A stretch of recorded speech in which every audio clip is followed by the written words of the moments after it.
students, welcome back to my channel Sheetal Academy, and in today's video we are going to start our exercise 1.3.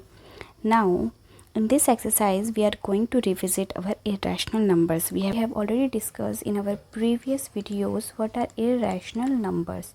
So we are going to revisit again. So what are irrational numbers? Simply which cannot written in the rational number form. And what are rational numbers form? Which cannot written in the form of P upon Q, where P and Q are some integers, right? तो जिसे हम P upon Q की form में नहीं लिख पाते उन numbers को irrational नंबर कहते हैं. Few of examples you have already familiar with. So for example आपके हो गए √2, √3, √15, pi. We have discussed these examples in previous video, so please go and check that video also. Minus √2 upon √3, or you can also write 0.10110111101110 and so on. ठीक है, कितना बड़ा number है ना. ये क्या है आपका नॉन टर्मिनेटिंग है, अगेन नॉन रिपीटिंग भी है. तो नॉन टर्मिनेटिंग किसे बोलते हैं? नॉन, एक तो होता है नॉन टर्मिनेटिंग इरेशनल नंबर. क्या होते हैं? एक तो होते हैं नॉन टर्मिनेटिंग और होते हैं नॉन रिपीटिंग, राइट. तो ये दो कंडीशंस होती हैं इरेशनल नंबर्स की, कि एक तो वो नॉन रिपीटिंग होते हैं और नॉन टर्मिनेटिंग होते हैं. और रैशनल नंबर्स क्या होते हैं आपके? जो टर्मिनेट हो जाते हैं, और अगर वो टर्मिनेट नहीं भी हुए तो वो रिपीटिंग टर्मिनेटिंग होंगे, right. Please go and check that video where I have explained rational and irrational number, that then you can understand what are irrational and irrational numbers. Okay, now let's start the exercise 1.3. तो question में आपको simply prove करना है कि √5 irrational है. Okay, तो question में अगर आपको इरेशनल प्रूव करना है तो हम अज्यूम करेंगे कि ये रैशनल नंबर है. हम इसका कॉन्ट्राडिक्ट जो है, हम इसका जो स्टेटमेंट है उसको फॉलो अप करेंगे, राइट. तो सपोज हमने लेट कर लिया कि let us assume that √5 is rational number, right. हमने इसका उल्टा मान लिया कि √5 क्या रैशनल है. अगर √5 रैशनल है तो √5 को मैं P अपॉन Q की फॉर्म में लिख सकती हूँ, राइट. तो √5 is equal to P upon Q, right. आपको पता है P एंड Q क्या है आपके? कोई भी इंटीजर्स होते हैं. अच्छा, अगर P अपॉन Q की फॉर्म में है तो P and Q, where P and Q are coprime numbers होंगे. अब को प्राइम क्या होते हैं आपके? को प्राइम जो नंबर होते हैं वो होता है कि उनके फैक्टर्स क्या होगा? एक से ज़्यादा नहीं आते हैं. तो HCF इनका क्या होगा? हाईएस्ट कॉमन फैक्टर क्या होगा? P एंड Q का is equal to 1. For example अगर मैंने लिया 22 और 31 का, ठीक है, तो इसके जब मैं फैक्टर करूँगी तो ये कुछ ऐसा आएगा 2 एंड 11, और 31 का करूँगी तो ये आएगा आपका 1 एंड 31, क्योंकि 31 एक प्राइम नंबर है, राइट. तो इन दोनों का अगर मैं कॉमन फैक्टर निकालूंगी तो दोनों में कुछ कॉमन नहीं आ रहा है. तो कॉमन क्या आ रहा है? सिर्फ और सिर्फ 1 कॉमन आ रहा है. जब कुछ कॉमन नहीं आता दैट मीन्स 1 कॉमन आता है. तो 22 और 31 क्या हो गए आपके? को प्राइम नंबर्स हो गए. ठीक है, आया समझ में? तो को प्राइम्स क्या होते हैं? तो ये इसकी कंडीशन है that √5 can be is equal to P upon Q, where P and Q are coprime number. Coprime number क्या होता है? जिनके हाईएस्ट कॉमन फैक्टर 1 होता है. ओके, नाउ इसको हम सिंप्लीफाई करेंगे. तो √5 Q अगर ट्रांसफर हो गया लेफ्ट हैंड साइड तो मल्टीप्लाई हो जाएगा. डिवाइड वाला क्या हो जाता है? मल्टीप्लाई. तो ये हम लिख सकते हैं Q multiply √5 is equal to P. अगर हम बोथ साइड स्क्वायरिंग करेंगे, स्क्वायरिंग बोथ साइड्स। तो वी गेट, हमें क्या मिलेगा,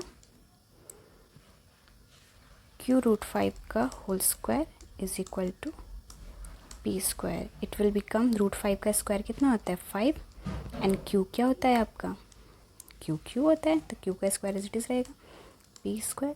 तो मैं q स्क्वायर को लिख सकती हूँ p square upon 5। This is your equation number 1। अब देखो यहाँ से हमें क्या समझ आया, q square is equal to P square upon 5। अब p स्क्वायर अपॉन 5 का मतलब ये हो सकता है कि p स्क्वायर 5 से डिविजिबल है, राइट? तभी तो आपने लिखा है यहाँ पर। इससे तो यही पता चलता है ना कि p स्क्वायर 5 से डिवाइड हो रहा है। तो जब p स्क्वायर 5 से डिवाइड हो रहा है दैट मीन्स कि p भी 5 से डिवाइड होगा, राइट? तो हम लिख सकते हैं thus p square is divisible by 5, so p is also divisible by 5, right? तो ये आपका क्या हो गया फर्स्ट स्टेटमेंट। अब हम आगे सॉल्व करते हैं नेक्स्ट पेज में। Please pause the video and note it down and then understand the next step, right? First equation आपकी क्या थी, 5 q square is equal to p square. It was your first equation, right? हमें पता चला था कि आपका p स्क्वायर क्या है 5 से डिविजिबल है एंड दैट मीन्स p भी 5 से डिविजिबल होगा। Now next step is let us say that p is equal to 5k। हमने अज्यूम करा है कि p के 5k के इक्वल है for some value of k and satisfying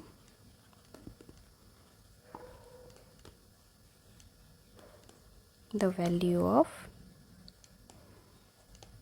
p in equation 1 we get। अब देखो हमने अज्यूम करा p is equal to 5k के इक्वल है, दैट मीन्स कि अगर हम p की वैल्यू 5k हम फर्स्ट इक्वेशन में रख देंगे तो हमारे पास क्या निकल के आएगा, 5q square is equal to 5k का होल स्क्वायर। यही होगा ना, p की जगह हमने 5k लिख दिया। देखो इक्वेशन 1 देखो ठीक से, तो 5p की जगह हमने लिख दिया 5k, बस हमने और कुछ नहीं करा। तो q square is equal to कितना हो जाएगा आपका, sorry 5q square is equal to कितना हो जाएगा, इसको ओपन करेंगे तो ये हो जाएगा 25k स्क्वायर, राइट? अब देखो 5 अगर ट्रांसपोर्ट कर देती हूँ मैं राइट हैंड साइड तो ये क्या हो जाएगा 25k स्क्वायर अपॉन 5। तो ये सिंप्लीफाई करके आ जाएगा q square is equal to 5k square only, क्योंकि 5 1 5 5 5 25 ये कट जाएगा ना आपका, 5 1 5 एंड 5 5 25। तो अब इसको मैं लिख सकती हूँ आगे, अगर मैं 5 को इधर भेजूँ तो ये मल्टीप्लाई वाला डिवाइड में आ जाएगा, तो ये हो जाएगा k square is equal to q square upon 5। आया कि नहीं आया, ये मल्टीप्लाई में इधर जाएगा क्या होगा, इसके डिवाइड में हो जाएगा ना। तो मैं लिख सकती हूँ k स्क्वायर किसके इक्वल आ जाएगा, q square is equal q square upon 5, right? अब हमें यहाँ से क्या, देखो यहाँ से हमें पता चला था कि जो p स्क्वायर है वो 5 से डिविजिबल है और p भी 5 से डिविजिबल है। तो यहाँ से भी सिमिलरली हमें पता चल रहा है कि q स्क्वायर 5 से डिविजिबल है और सिमिलरली q भी 5 से डिविजिबल होगा। तो हम लिख सकते हैं q square is divisible by 5, so q is also divisible by 5। तो क्लियरली अब देखो जब p भी 5 से डिविजिबल है, q भी 5 से डिविजिबल है, लेकिन हमने लेट किया था कि p एंड q को प्राइम्स है जिनका फैक्टर्स आपके 1 से ज़्यादा नहीं आ सकते, लेकिन यहाँ पे 5 से डिविजिबल होने पर दोनों का क्या हो जाएगा, को प्राइम तो नहीं रहेगा ना, उनके क्या आ जाएगा 5, दोनों 5 से डिविजिबल, दैट मीन्स कि उनका 5 कॉमन फैक्टर होगा। तो यहाँ पे आ जाएगा p and q are not coprimes. जब को प्राइम नहीं होंगे तो हमारा असम्पशन क्या होगा, फॉल्स हो गया। तो thus our assumption is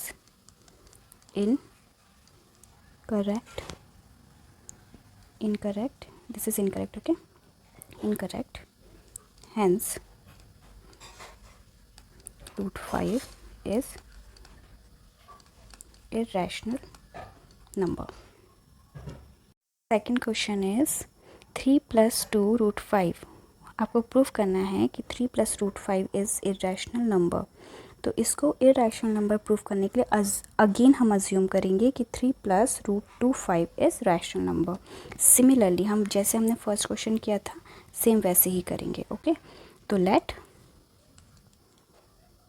3 plus 2 root 5 is rational and 3 plus 2 root 5 is equal to p upon q form में। आपको बताया था ना मैंने, p upon q की फॉर्म में फर्स्ट क्वेश्चन जैसे किया था सेम वैसे ही करेंगे। Where p and q are coprime, अगर को प्राइम्स हैं तो दैट मीन्स कि उनका SCF क्या होगा, hence SCF of p and q is equal to 1। वही स्टेटमेंट, सेम स्टेटमेंट हमने, बस हमने क्वेश्चन में 3 plus 2 root 5 दे रखा है, सेम फर्स्ट क्वेश्चन की तरह। देखो वैसे ही स्टेप हम पढ़ते जाएंगे।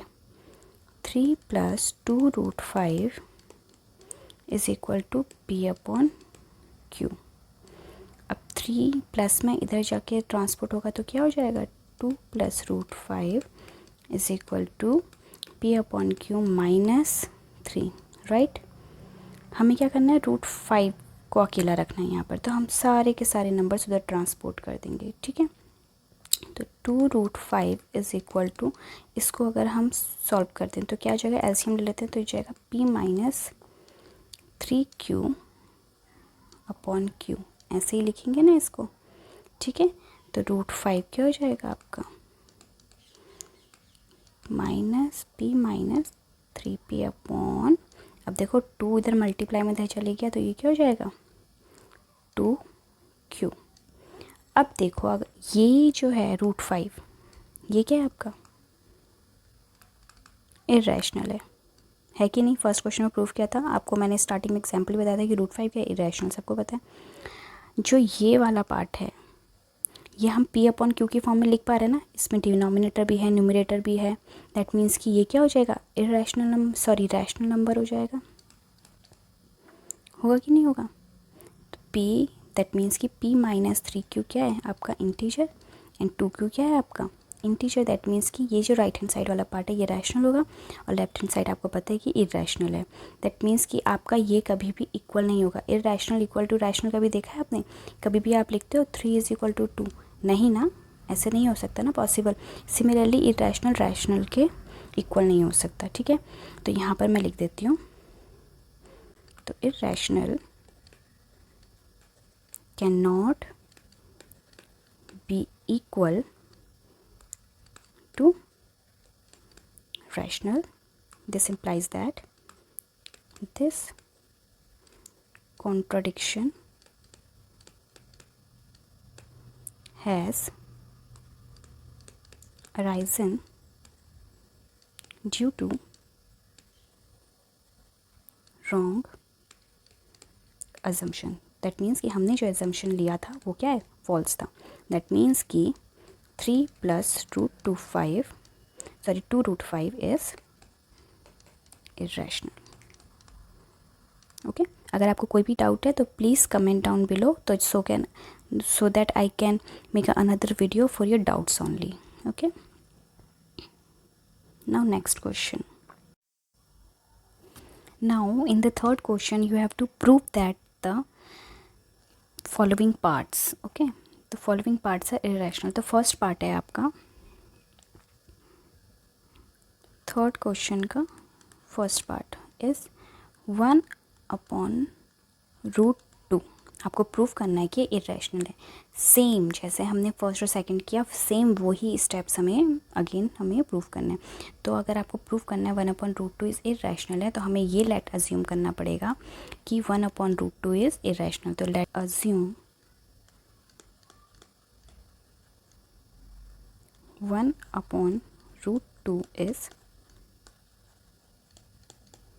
रैशनल। और अगर रैशनल होगा तो दैट मीन्स कि हम लिख सकते हैं 1/√2 इज इक्वल टू P/Q, जैसे हमने पीछे लिखा था, where again P and Q are coprime. Okay, अब देखो अगर हम इसको रीअरेंज कर दें, ठीक है, रीअरेंज करें दैट मीन्स कि रेसिप्रोकल कर दें, ठीक है, या फिर आप कह सकते हो कि क्रॉस मल्टीप्लाई कर दें, P को इधर Q को इधर ऐसे शिफ्ट कर दें, तो आपके पास क्या आ जाएगा, rearranging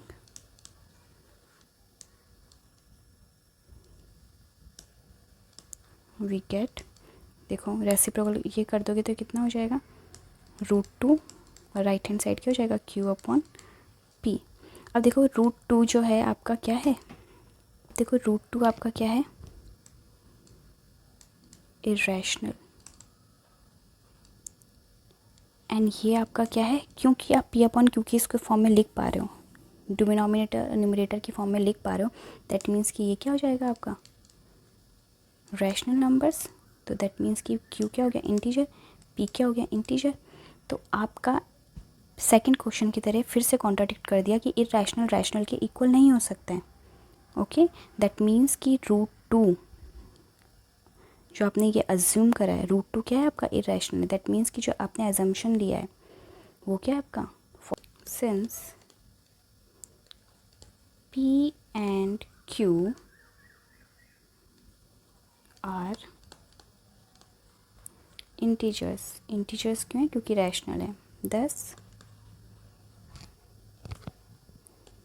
√2 is a rational number. अगर ये आपके इंटीजर्स हैं दैट मीन्स कि ये इंटीजर्स हैं, इंटीजर्स दैट मीन्स कि P/Q की फॉर्म में है, दैट मीन्स कि ये रैशनल है। अगर ये रैशनल है तो इसका मतलब √2 भी रैशनल होगा अकॉर्डिंग टू द सॉल्यूशन जो हमने किया है ना, तो उसके अकॉर्डिंग √2 क्या रैशनल है। बट नो, ये कॉन्ट्राडिक्ट कर रहे हैं। तो देखो कैसे कॉन्ट्राडिक्ट कर रहे हैं, विच contradicts the fact that √2 is irrational। ये हमें पता है कि √2 क्या इरेशनल है, दैट मीन्स कि अगर ये रैशनल होगा तो ये रैशनल होना चाहिए ये सिंप्लीफिकेशन के अकॉर्डिंग, लेकिन ये क्या है, गलत जा रहा है। दैट मीन्स कि हमारा सॉल्यूशन ये गलत है, क्योंकि हमें पता है √2 इरेशनल है, वो कभी रैशनल के इक्वल आ ही नहीं सकता। तो इसीलिए हमारा कॉन्ट्राडिक्शन यहाँ पे कॉन्ट्राडिक्ट कर दिया और हमारा अजम्पशन क्या हो गया, फॉल्स हो गया। तो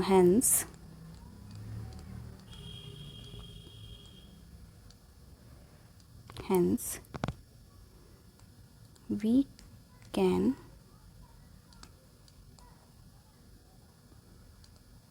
conclude that 1/√2 is irrational, right? Friends, I have explained the method how to prove the irrationality. तो थर्ड का second and third part I am giving you homework. Okay, अगर कोई भी डाउट हो तो प्लीज़ कमेंट डाउन बिलो, तो मैं ये होमवर्क आपको करवा दूँगी, सारे डाउट सेक्शन में लूँगी। अगर आपको डाउट होगा तो प्लीज़ कमेंट करके मुझे बता दीजिएगा।